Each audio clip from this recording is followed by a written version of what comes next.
Nnamdi Kanu have mentioned some prominent name the society as a witness to his court case. And just listen as I Rufai and Arise TV as they analyze this court case and everything that will be happening.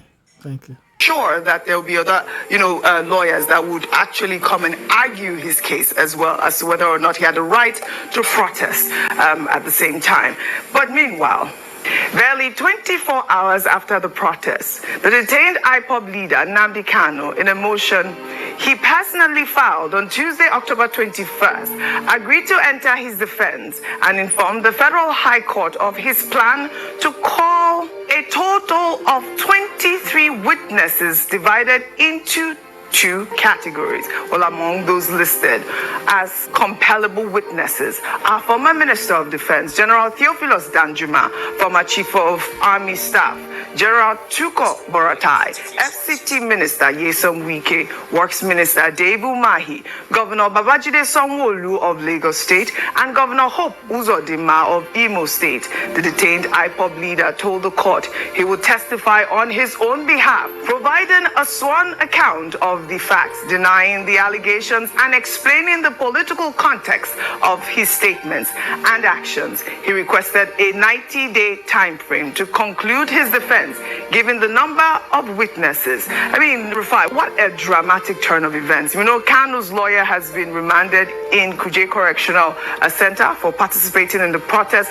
The timing and Kanu's decision to personally sign the notice raised questions about his relationship with his legal team and suggest a significant strategic pivot in his defense approach, potentially signaling his readiness to confront, the charges directly after years of legal challenge. People would say, he had no choice. Right now, his lead counsel is in detention. He has to, I believe he also is a lawyer. He says, Nnamdi Kanu.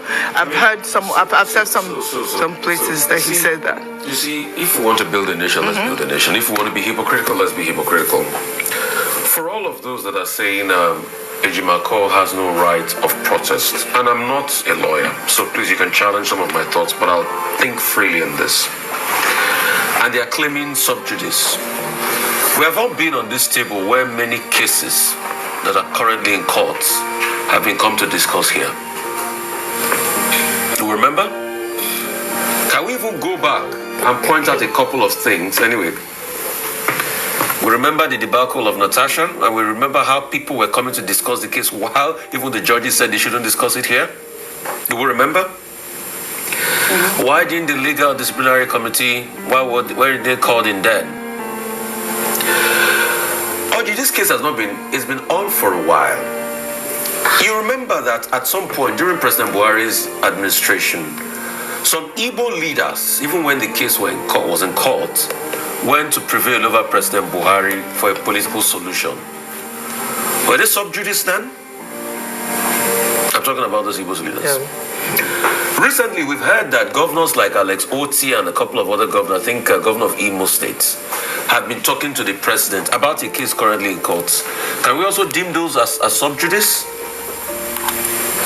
So please, I don't know anything in law, but I just think out loud. So please, you can educate me. I'm open to education. We will learn more. No. So I want to learn. A huge debate. No. And that's why I'm asking. And I've cited my position. Yeah. Now, were these engagements sub judice, the one that the great elder statesman from the south is that even finally passed after that, negotiation with President Buhari at an early, was a former federal minister in the 60s in this country.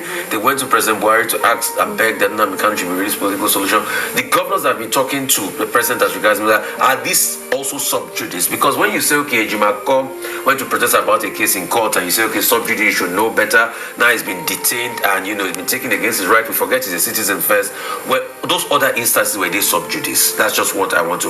And please, let's also put a background on this case. We've also had a court in this country that have said Nnamdi Kanu did no wrong and should be discharged and acquitted, and appeal courts, before this case had been taken to the Supreme Court. So let's also put that in the context of this conversation. Nnamdi Kanu saying he wants to go ahead with his defense process. Yes, he has a right, but also it's only incumbent on let's even make a verification if he was the one that listed these people out. And let's make a verification on that process that was said that came from him, and let him go through his defense. A man has a right to be able to defend himself. Right. I am not saying that we should not, have a definitive stance on the rule of law in this country.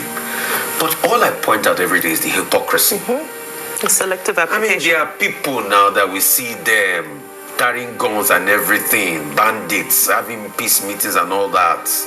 Nobody have arrested them now. Okay. Their matter is not in court, it's not sub judice now. All right. So that one is out there.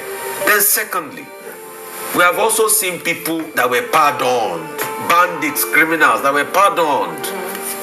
All we're also saying is the political solution that you feel was good for the bandits that people speak for, give it to this man and charge him that if any other thing is done again, then actions will be meted out. That's all what a lot of people are calling for in this regard. Yes. That's just it. So if you call him all sorts of things, you call him a terrorist and everything, but you've done it for some bandits in the past now, why is his own different? All right. That's all I'm asking. Right. I'm not saying I support the way he went about it. I'm not saying I support all his abuses. All right. You did the same process people are saying do for this man, for other people that we saw. You even rehabilitated them. Like Dr. Bati said, you give them ashwebi and jollof rice and pepper soup. These are people that carry gun. No? I'm not sure Nnamdi Kanu ever. Did you ever say any gun is not going to shoot people? But these are even people that carry gun. No, that kill criminals. That criminals that committed heinous crimes. Oh.